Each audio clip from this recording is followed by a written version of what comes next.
लोग सोचते हैं कि गुस्सा दूसरे की वजह से आता है। किसी ने कुछ गलत कह दिया, किसी ने अपमान कर दिया, किसी ने उम्मीद तोड़ दी और हम कहते हैं उसकी वजह से मुझे गुस्सा आया। लेकिन क्या सच में गुस्सा दूसरे की वजह से आता है? अगर ऐसा होता तो जिस व्यक्ति पर तुम्हें गुस्सा आता है उसी पर दुनिया के हर इंसान को गुस्सा आना चाहिए था। लेकिन ऐसा नहीं होता।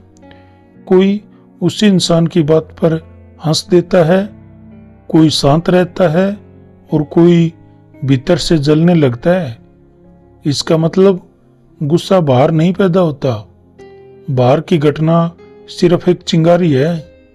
असल आग भीतर पहले से मौजूद होती है।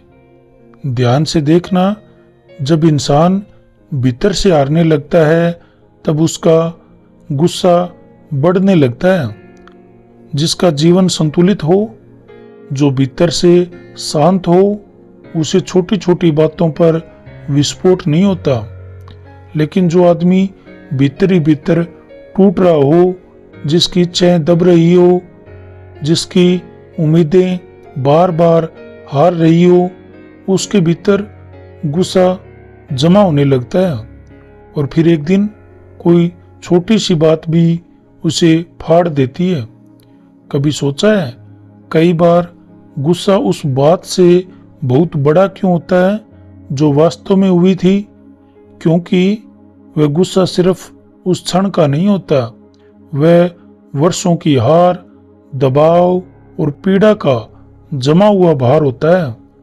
किसी ने सिर्फ एक शब्द कहा होता है, लेकिन भीतर पुरानी चोटें जाग जाती है और फिर इंसान सामने वाले पर नहीं, अपनी ही अधूरी लड़ाइयों पर टूट पड़ता है।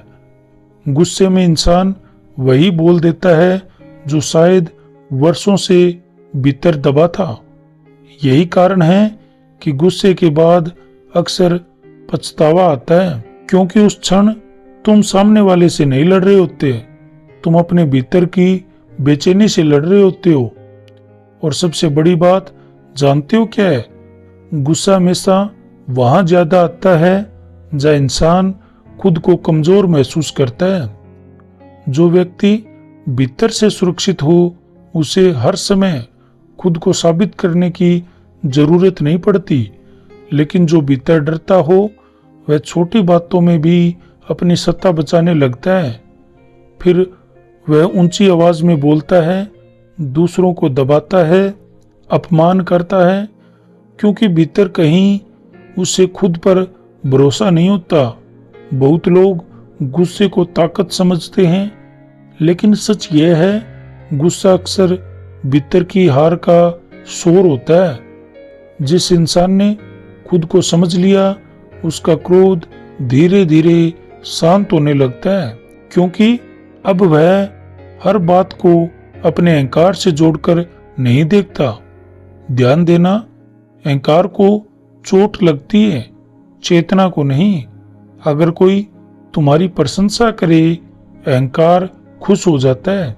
अगर कोई आलोचना कर दे, अहंकार जलने लगता है और गुस्सा उसी जलन की आवाज है।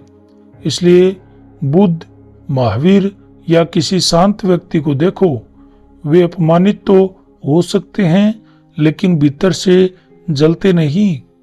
क्यों? क्योंकि उनका केंद्र दूसरों की राय पर नहीं टिका होता। लेकिन सामान्य इंसान का पूरा व्यक्तित्व दूसरों की स्वीकृति पर खड़ा होता है। इसलिए जैसे ही कोई विरोध करता है, भीतर की नींव हिल जाती है और फिर गुस्सा आता है। असल में गुस्सा एक संकेत है। यह बताता है कि भीतर कहीं कुछ असंतुलित है, कोई अधूरापन है, कोई दबा हुआ दर्द है, कोई ऐसी इच्छा है जो पूरी नहीं हुई। लेकिन लोग उस दर्द को समझते नहीं, वे सिर्फ गुस्से को बाहर फेंक देते हैं। और यही कारण है कि गुस्से के बाद भी शांति नहीं मिलती। कुछ देर हल्का महसूस होता है, फिर वही बेचैनी लौट आती है, क्योंकि जड़ अब भी भीतर है। समस्या दूसरे इंसान में नहीं थी, समस्या उस चोट में थी जिसे तुमने कभी समझा ही नहीं। याद रखना, गुस्से को दबाना समाधान नहीं है, लेकिन गुस्से को सही मान लेना भी अज्ञान है। समझना होगा कि क्रोध तुम्हारा दुश्मन नहीं, एक संकेत है। वह बता रहा है कि भीतर कोई हिस्सा पीड़ा में है। जिस दिन तुम अपने गुस्से को बिना भागे देख लोगे, उस दिन तुम्हें पहली बार पता चलेगा कि तुम वास्तव में किससे लड़ रहे थे, और शायद तब तुम्हारा युद्ध दुनिया से नहीं, अपने ही अंधेपन से रह जाएगा। क्योंकि सच्चाई यह है, दूसरा इंसान सिर्फ बहाना होता है, आग हमेशा भीतर लगी होती है।